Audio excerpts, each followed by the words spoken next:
Ok nè, đó cái này cứ admin ở trong office hay chạm trực tiếp chạm cho thực hàng ground thua tại sao là bọn upaco tầm nửa mới này cứ upaco scan cho mùi bluetooth cho mùi tu sạp đáy trong hơn sinh khá nhà ở admin mỗi đầm bài thơ video này nôm này đó cái này cứ sinh khá sinh đẹp chỉ upaco scan bluetooth để mình lại cái nạp pixel hay sản phẩm thuê khăng chiang scan bluetooth để mình lựa lơ tisa nana từng ok nè, đó cái này cứ đầm bóng một play cho tới YouTube channel bảo Autodoc Store mở video chỉ tràn cả lòng tới để admin bàn phơi cả này nôm này đó cái này ông bây upaco bịรถសញ្ញាឧបករណ៍ធ្វើតេស្ត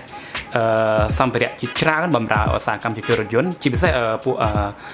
ឧបករណ៍ Bluetooth អស់នេះដែលប្រើជាមួយនឹងទូរស័ព្ទដៃហើយធ្វើការងារមានមុខងារដើម្បីធ្វើតេស្តវិភាគរថសញ្ញាម៉ាស៊ីនរថយន្តអូខេអញ្ចឹងបើសិនជាអ្នកនរគ្នាចូលទៅ YouTube channel របស់ Autodoc Store ពួកយើងគឺអ្នកនរនឹងបានឃើញវីដេអូច្រើនមែនទែនដែល admin បានធ្វើការណែនាំកន្លងទៅអំពីឧបករណ៍ជាច្រើនដូចជាឧបករណ៍មួយនេះគឺ Sync driver គឺជាឧបករណ៍ Bluetooth ជាមួយទូរស័ព្ទដៃអាចធ្វើការងារបានច្រើនហើយផលិតនៅក្នុង SIM card ដែរហើយ best recommend មកសម្រាប់អ្នកបើកបរគឺវាមានមុខងារវាបកកែគ្រាន់បើដែរហើយនៅមួយនេះគឺជាឧបករណ៍ផលិតនៅក្នុង SIM card ដូចគ្នាគឺ SIM card 1S គឺកន្លងទៅក៏ admin បានធ្វើការណែនាំដល់អ្នកគ្នាថាសមត្ថភាពវាក៏មកជុំគាត់មកដែរអាច scan ម៉ាស៊ីនប្រអប់លេខអីបានហើយអាចធ្វើ test live data មាន black box ហើយមាន software បំពាក់បន្ថែមបើសិនជាអ្នកនរចង់ទិញមានលក់អញ្ចឹងឯហ្នឹងគឺដោយ admin បាននិយាយអញ្ចឹង admin នឹងធ្វើការណែនាំអ្នកគ្នាអំពីឧបករណ៍ Bluetooth មួយ model ទៀតហើយ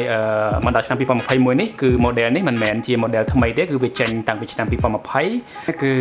ThinkDiag ផលិតនៅក្នុង SIM card design in California ប្រទេសអាមេរិក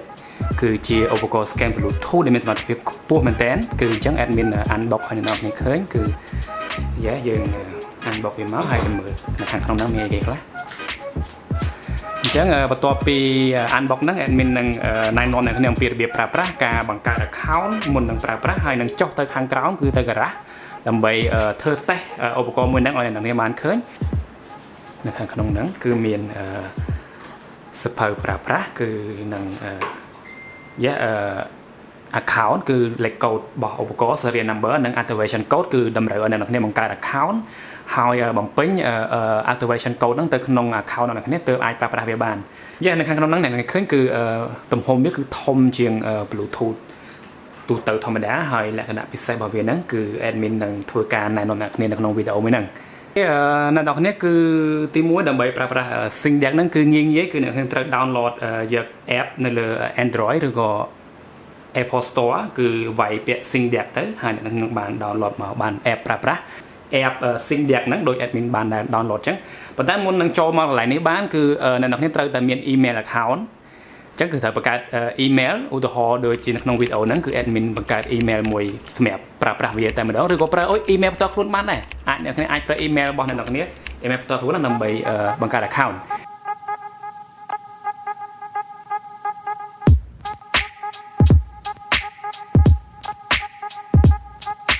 ចូលមក app អ្នកគ្នាបានឃើញគឺពេលយើងចូលទៅមានព័ត៌មានច្រើនមែនតើអំពីតម្លៃវាអ្នកគ្នាឃើញតម្លៃវាអត់ធូរទេគឺរៀងថ្លៃ100ជាងเนาะហើយមានអ្នកនេះមាន accessory ជាច្រើនមានគ្រឿងពាក់បន្ថែមជាច្រើនហើយមានអ្នកនេះអាចឆែកមើលតម្លៃ software លើហ្នឹងហើយវាក៏ចាប់មកជាមួយខ្សែតដែរអ្នកឃើញគឺខ្សែតដូចនេះបើគេចង់បានអាចតាក់ទង admin បានអូខេអ្នកនរគ្នាគឺ admin ចូលមកក្រោមគឺនៅ garage តែម្ដងគឺទីទៀតនឹងអនុវត្តប្រើប្រាស់វាជាក់ស្ដែងអ្នកនរគ្នានឹងបានដឹងអំពីសមត្ថភាពរបស់ឧបករណ៍ SIM card model ThinkDiag ផលិតដោយក្រុមហ៊ុន SIM card ប្រទេសអាមេរិកហើយ វាមានទម្ងន់មែនតើប្រៀបធៀបជាមួយនឹង Bluetooth adapter scanner នៅលើទីផ្សារទាំងអស់ហ្នឹងគឺអានេះដូចជាមានទម្ងន់មែនតើ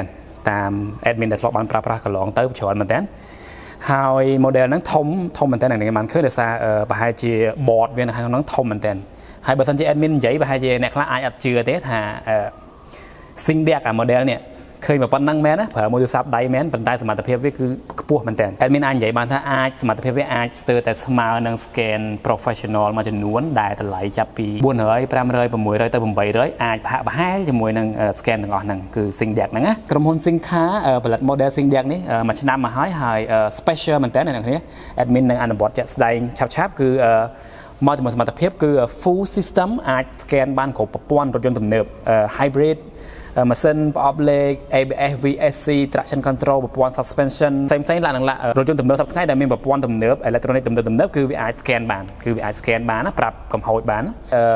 window motor ធ្វើតេស្តព្យួរប៉ាំធ្វើតេស្តអីអាច activate វាឲ្យវាដើរមិនធម្មតាទេអាទូនេះណាហើយដើម្បីគេផលិតអញ្ចឹងបានគឺគេមាន board មួយនៅខាងក្នុងហ្នឹងគឺអញ្ចឹងឲ្យវាមានទម្ងន់ធ្ងន់ហើយ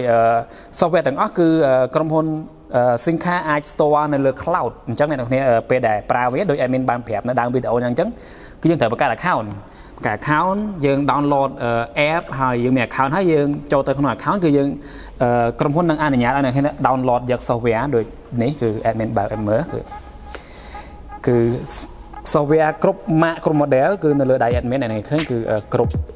manufacturer គឺ Toyota Lexus Ford BMW Audi Mercedes ឡើងគឺ download ចូលក្នុងទូរស័ព្ទដៃដូចនេះហើយ reset function នេះគឺមានច្រើនមែនតើគឺមាន reset ប្រព័ន្ធចង្គៀងរ៉េ bleeding ធ្វើការងារមួយ ABS reset TPMS គឺ Thai pressure motor system អាគុយប្រអប់លេខ reset immobilizer reset brake ប៊ិចគឺមានដល់15មុខ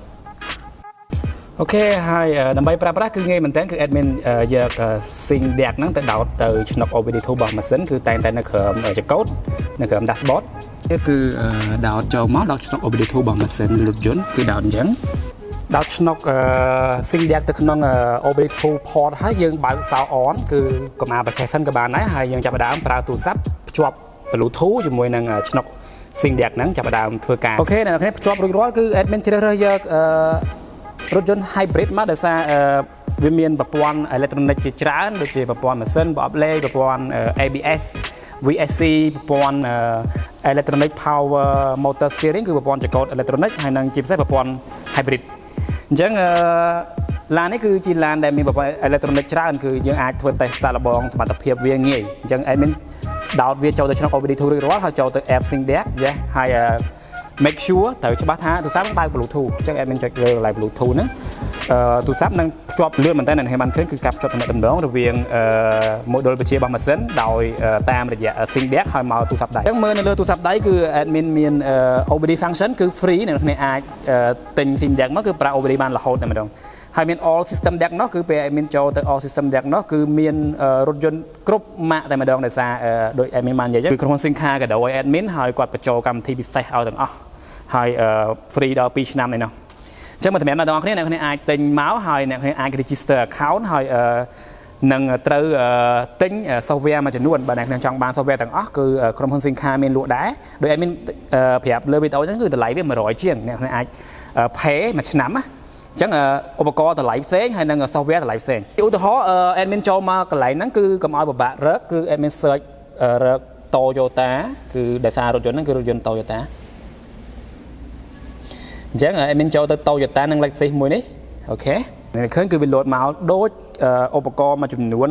professional មួយចំនួនដូចជា hotel ដូចជា lunch ដូចជា Sinca ផងដែរគឺអ្នកនឹងត្រូវ set up ទីតាំងហើយនឹងជ្រើសរើសយក standard គឺ16រុនអ្នកឃើញអូខេបន្តមកទៀតវានឹង load vehicle information បានន័យថាព័ត៌មានរបស់ឡានហ្នឹងគឺឡានរបស់ជប៉ុនBruce គឺ Toyota Hybrid Bruce ហើយមានលេខម៉ាស៊ីនលេខនិងលេខ model របស់វាស៊ីឡាំង4និងឆ្នាំ2006អញ្ចឹងឯងមានចុច OK វានឹងនាំទៅកម្មវិធីដើម្បីធ្វើការវិភាគរោគសញ្ញាធ្វើការងារផ្សេងៗនៅក្នុងប្រព័ន្ធម៉ាស៊ីនមួយហ្នឹងដូចជា scan professional របស់ Sinca ដូចជា Sync 2 mini គឺវាមានដូចនេះ lunch ផងដែរ hotel ផងដែរគឺវាមានតែងតែមាន software ដូចនេះគឺ system selection គឺ admin ចូលទៅគឺអាច scan ប្រព័ន្ធ powertrain ពេល admin ចូលទៅគឺមានម៉ាស៊ីនមាន hybrid មានអាគុយ hybrid មាន cruise control ពេល admin ចូលទៅ chassis គឺអាច scan បាន ABS VSC electronic power motor steering នេះគឺប្រព័ន្ធចង្កូត electronic ពេល admin ចូលទៅ body អាច scan ប្រព័ន្ធពងប្រព័ន្ធ immobilizer ប្រព័ន្ធផ្សេងៗគឺអាច scan បានទាំងអស់មិនថាឡាន Toyota Lexus Push BMW Mercedes Benz បច្ចេកវិទ្យាទំនើបប៉ុណ្ណាគឺឧបករណ៍ហ្នឹងអាចអនុញ្ញាតឲ្យអ្នកនរគ្នាទៅធ្វើការវិភាគរោគសញ្ញាប្រព័ន្ធទំនើបទាំងអស់ហ្នឹងអញ្ចឹង admin ចូលទៅធ្វើតេស្តរបាយការណ៍សុខភាពហើយវានឹងធ្វើការវិភាគរោគសញ្ញាគ្រប់ប្រព័ន្ធពេល admin ចូលទៅអ្នកនរឃើញគឺវាបង្ហាញវាមានតម្រង់ដូចជា Sync 2 mini និង Sync 2 Pro ផងដែរគឺវាមានអញ្ចឹងហើយល្បឿនវាដើរស្ទើរតែលឿនជាងទៀតអ្នកនរឃើញគឺវាដើរលឿនមែនទែនអ ចឹងឧបករណ៍វាកំពុងតែ scan គ្រប់ប្រព័ន្ធគឺប្រព័ន្ធ hybrid ប្រព័ន្ធម៉ាស៊ីនប្រព័ន្ធ power play ប្រព័ន្ធចង្កូត electronic ប្រព័ន្ធ airbag ប្រព័ន្ធ body gateway ប្រព័ន្ធ immobilizer sound master switch ហ្នឹងឃើញគឺវា scan មកទាំងអស់លឿនមែនតើលឿនមែនតើនាទីវាដើរចឹង 100% មិនទាន់បាន1នាទីផងបាន 100% បាន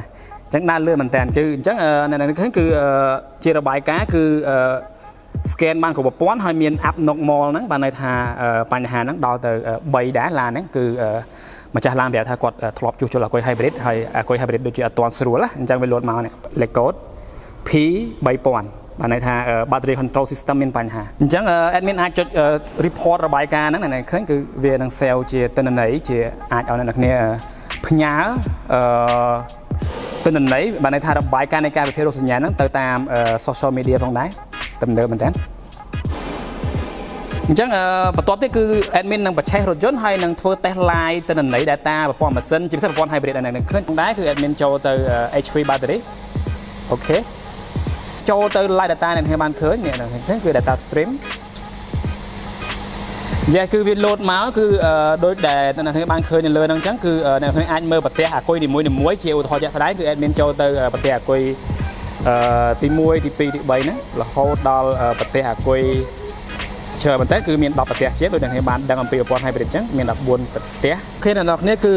ប្រទេសទី1ទី2ទី3ហ្នឹងអ្នកគ្នាគឺវា load vortex អានេះគេហៅ live data បានន័យថា live ទិន្នន័យដែលម៉ាស៊ីនកំពុងប្រតិបត្តិការអញ្ចឹងប្រទេសនីមួយៗហ្នឹងគឺវាមាន vortex ស្មើគ្នាបានន័យថាអត់មានបញ្ហាទេឃើញគឺយើងអាចធ្វើ admin ក៏អាច record ឬក៏ report គឺចុច save ទិន្នន័យហ្នឹងចូលទៅក្នុងទូរស័ព្ទដៃអ្នកគ្នាបានឃើញគឺ admin ចូលទៅកន្លែងនេះនេះគឺជារបាយការណ៍ដែលយើង save ចេះ admin ចូលវិញចូលទៅ live data ម្ដងទៀតគឺមើលគ្រប់ប្រព័ន្ធតែម្ដងប្រព័ន្ធ hybrid ហ្នឹងគឺមិនមែនជាតែអាគុយទេគឺយើងចុច select all ហើយចុច OK យើងមានច្រើនមែនតើមានប្រទេសអាគុយនីមួយៗយើងមាន battery low time battery state of charge គឺស្ថានភាពសាករបស់អាគុយហ្នឹងគឺប្រព័ន្ធអាគុយ hybrid មាន cooling fan mode គឺអ្នកនេះបានឃើញ data វា load មកគឺមានច្រើនមែនតើអានេះគឺជាប្រព័ន្ធ hybrid គឺអ្នកនេះអាចមើល data ជា ohm ជា volt អូខេដូចអ្នកបានឃើញអញ្ចឹងគឺសមត្ថភាពវាគឺអត់ធម្មតាទេទូទៅមានទេប៉ុន្តែ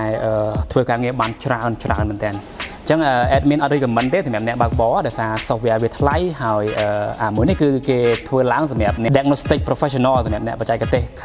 ខាងឧបករណ៍ scan ខាងវិភាគរោគសញ្ញាដែលប្រើឧបករណ៍ scan ណាអញ្ចឹងគាត់អាចទិញអាហ្នឹងយកទៅហើយទិញ software គឺអាចមានសមត្ថភាពធ្វើការងារបានច្រើនហើយដែល software ហ្នឹងវាអត់មានតម្លៃធូរទេគឺរៀងថ្លៃហើយបង់ជាឆ្នាំសម្រាប់ព័ត៌មានលម្អិតអាចតាក់ទង admin បានអំពីតម្លៃវាអំពីតម្លៃកម្មវិធីហើយបើតាក់ទងតាម admin អាចមានកាដូពិសេសគឺទិញតែ tool មក admin អាច register free មួយឆ្នាំឲ្យកម្មវិធី software វាហើយអត់មានអីច្រើនទេគឺអរគុណចាំមែនតើសម្រាប់ការមើលវីដេអូនេះបើចូលចិត្ត complete ឲ្យមេដៃផងជួបគ្នានៅវីដេអូក្រោយទៀត admin នឹងធ្វើវីដេអូជាច្រើនទៀតអំពីឧបករណ៍ scan ជាច្រើនដែលមានលក់នៅលើទីផ្សារសប្តាហ៍ថ្ងៃហើយនឹងណែនាំអ្នកគ្នាអំពីរបៀបប្រើប្រាស់ឧបករណ៍ទាំងអស់ហ្នឹងអរគុណច្រើនជួបគ្នានៅវីដេអូក្រោយ